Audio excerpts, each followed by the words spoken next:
आज से हम कारक शुरू करेंगे। शुरू करने से पहले आप सभी से रिक्वेस्ट है हमारे चैनल को सब्सक्राइब कर दें और शेयर कर दें। चलिए शुरू करते हैं। देखो कारक क्या होता है, क्रिया जनकम कारकम, क्रिया को जन्म देने वाला या क्रिया को करने वाला क्या कहलाता है, कारक कहलाता है। कौन कहलाता है, क्रिया को करने वाला क्या कहलाता है, कारक। क्रिया को करने वाला क्या कहलाता है, कारक। आज हम कारकों का परिचय पढ़ेंगे पहले, उसके बाद कारक शुरू करेंगे। देखो कारक किसको कहा जाता है, क्रिया को करने वाला। क्रिया को करने वाला कौन होता है, सबसे पहला होता है कर्ता। कर्ता का पहचान चिन्ह होता है ने। दूसरा होता है कर्म, कर्ता ने कर्म को करण से या के द्वारा। संप्रदान के लिए अपादान से अलग होने के अर्थ में। किस अर्थ में, अलग होने के अर्थ में। अपादान हो गया, संबंध को कारक नहीं माना जाता, अधिकरण को माना जाता है। किसको, अधिकरण को।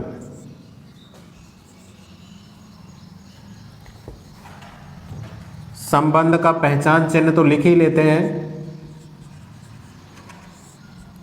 संबंध का, की, के इत्यादि। अधिकरण मैं पेपर, अधिकरण क्या होता है, मैं पेपर, मैं पे पर। देखो ये क्या हो गए, और एक इसके अलावा होता है संबोधन।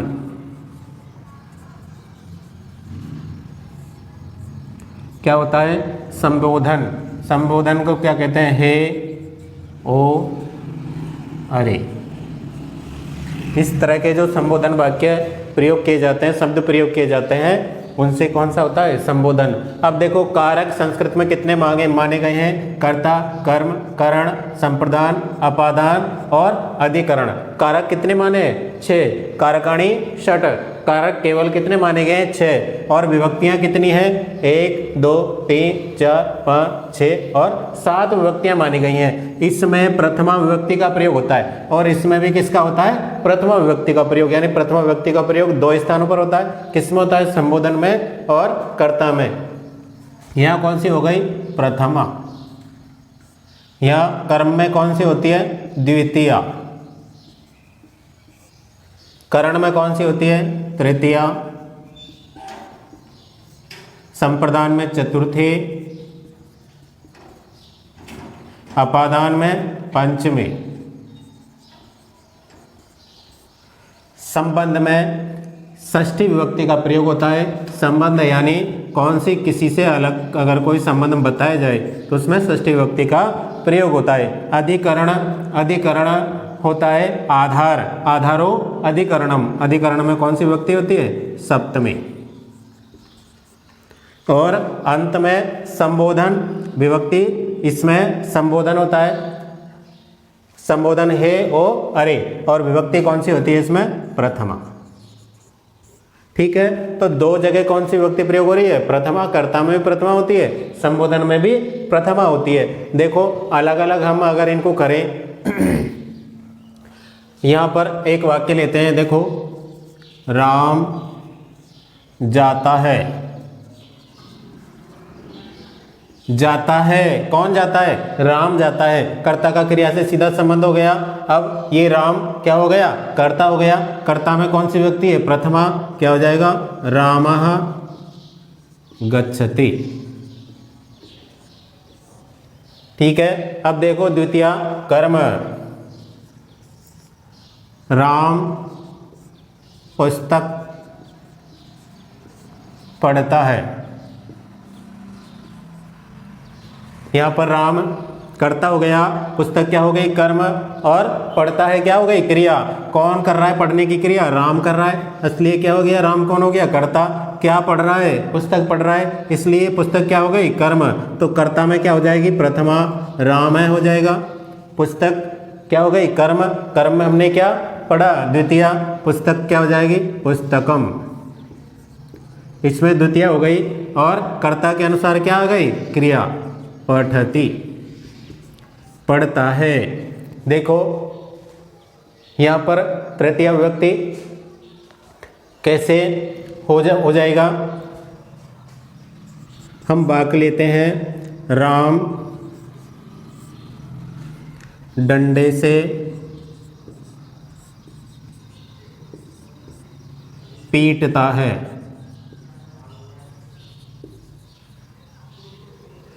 कौन पीटता है, राम किससे पीटता है, डंडे से। हमने क्या वाक्य लिया था, से, पीटता है, किससे पीटता है, डंडे से, तो ये क्या हो गया, करण हो गया। और करण में हमने क्या पढ़ा, तृतीय विभक्ति होती है। और राम में क्या हो जाएगी, प्रथमा, क्योंकि राम क्या है, कर्ता, और क्रिया किसके अनुसार आती है, कर्ता के अनुसार। रामः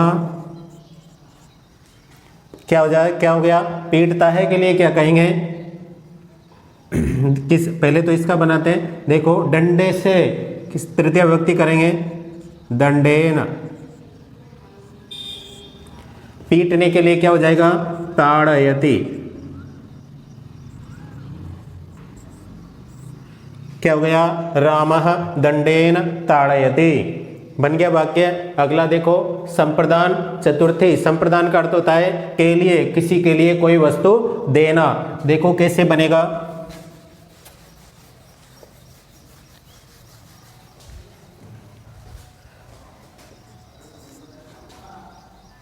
वह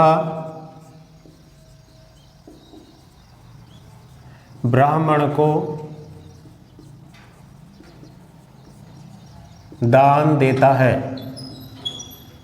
वह ब्राह्मण को दान देता है, देना क्या हो गई, क्रिया, दान क्या हो गया, कर्म हो गया। और किसको देता है, को, कर्ता ने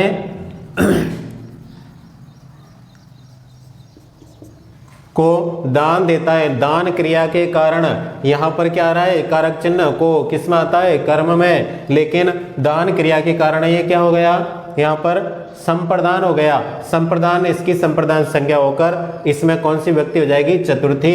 और ये कौन हो गया, कर्ता, दान देने वाला कौन है, वह। तो कर्ता में क्या हो जाएगी, प्रथमा व्यक्ति, जिसके लिए दान दिया जा रहा है, जिसकी संप्रदान संज्ञा हो रही है, उसमें चतुर्थी व्यक्ति हो जाएगी। क्या है, ब्राह्मणाय,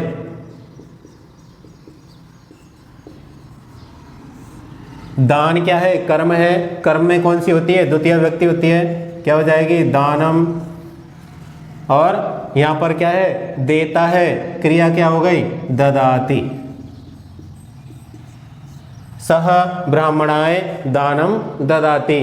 अब देखो संप्रदान हो गया। अब अपादान, अपादान का अर्थ होता है अलग होना। अपादान का अर्थ क्या होता है, अलग होना। अपादान दो प्रकार का हो सकता है, चल अपादान और स्थिर अपादान। यानी एक तो कैसा हो, चलता हुआ जिससे अलग हो, और एक कैसा हो, स्थिर हो। देखो दोनों देख लेते हैं अपन। 5वें में, पेड़ से पत्ता गिरता है।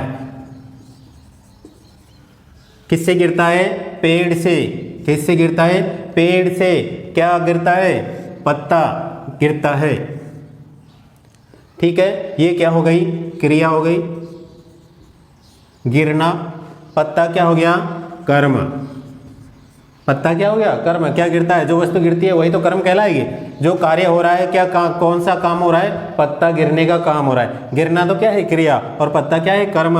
किससे अलग हो रहा है, पेड़ से। तो संप्रदान क्या हो गया, पेड़ हो गया। पेड़ से अलग हो रहा है तो ये क्या हो जाएगा, अपादान। सॉरी, ये क्या हो गया, अपादान। ठीक है, अब वाक्य बना देते हैं। पेड़ से अपादान में कौन सी व्यक्ति होती है, पंचमी व्यक्ति। तो क्या हो जाएगी, वृक्षात। पत्ते में द्वितीय व्यक्ति होगी, कर्म होगा, क्या बन जाएगा, पत्रम।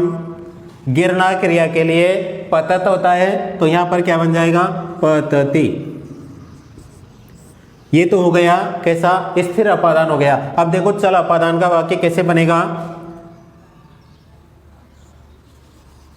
दौड़ते हुए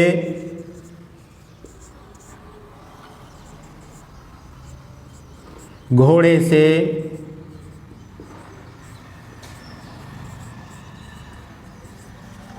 गिरता है। क्या वाक्य लिया हमने, दौड़ते हुए घोड़े से गिरता है। गिरना तो क्या हो गई, क्रिया। किससे गिरता है, घोड़े से, तो घोड़े की क्या हो जाएगी, अपादान संज्ञा हो जाएगी। दौड़ते हुए किससे गिरता है, दौड़ते हुए कैसे गिरता है, कैसे अपादान से गिरता है, दौड़ते हुए से, तो ये क्या हो गया, चलते चलत चल अपादान हो गया। यानी जब भी किसी चलायमान वस्तु से कोई वस्तु अलग होती है तो कौन सा होता है, चल अपादान होता है। देखो इसका वाक्य कैसे बनेगा, दौड़ते हुए क्या हो जाएगा, धावतः। घोड़े से क्या बन जाएगा, अश्वात। गिरता है क्या हो जाएगा, पततः, पतति, सॉरी, धावतः अश्वात पतति बन गया। दौड़ते हुए संबंध राम की पुस्तक है, किसकी पुस्तक है, संबंध क्या आ गया, का के। देखो राम है, किसकी पुस्तक है, तो इसकी क्या हो गई, राम की पुस्तक है, इसलिए राम की क्या हो गई, संबंध संज्ञा हो गई। और ये पुस्तक ही रहेगी। इसका क्या हो जाएगा, ये पुस्तक क्या है, कर्म है, और है क्या है, क्रिया है। यहाँ पर क्रिया क्या है, और ये क्या है, कर्म। और यहाँ किसकी पुस्तक है, राम की, तो ये किससे संबंध हो गया पुस्तक का, राम से, तो राम की क्या हो गई, संबंध संज्ञा हो गई। क्या बन जाएगा, रामस्य पुस्तकम अस्ति। किसकी पुस्तक है, रामस्य पुस्तकम अस्ति, राम की पुस्तक है। अब देखो सप्तमी विभक्ति अधिकरण कारक, अधिकरण कारक में क्या होता है, मैं, पे, पर। मैं का अर्थ होता है किसी के अंदर विद्यमान होना, पे यानी किसी के ऊपर धरातल पर होना, और पर का अर्थ भी होता है कहीं पर होना, यानी स्थित होना, किसी के ऊपर स्थित होना, छत पर, कहीं पर भी। ठीक है, कुएं में जल है, देखो क्या आ गया, मैं आ गया, यहाँ क्या आ गया, मैं। और मैं किसका है, सप्तमी अधिकरण, मैं, पे, पर। किस में जल है, कुएं में। किस में जल है, कुएं में। क्या बन जाएगा, किसकी हो जाएगी, यहाँ पर अधिकरण संज्ञा किसकी होगी, कुएं की। जल कुएं में ही है ना, क्या है, जल। जल क्या हो गया, कर्म, और है क्या हो गई, क्रिया। देखो कैसे बनेगा, कूपे जलम, जल की क्या हो गई, कर्म, जलम, और है क्या हो गई, क्रिया। कूपे जलम अस्ति। अब देखो एक बचता है संबोधन, संबोधन में प्रथम व्यक्ति का प्रयोग होता है, तो इसमें क्या है, हे, ओ, अरे, तो क्या हो जाएगा, हे कृष्ण। हमने लिखा हे कृष्ण, ये लिख दिया। अब इसका क्या बन जाएगा, देखो हे कृष्ण।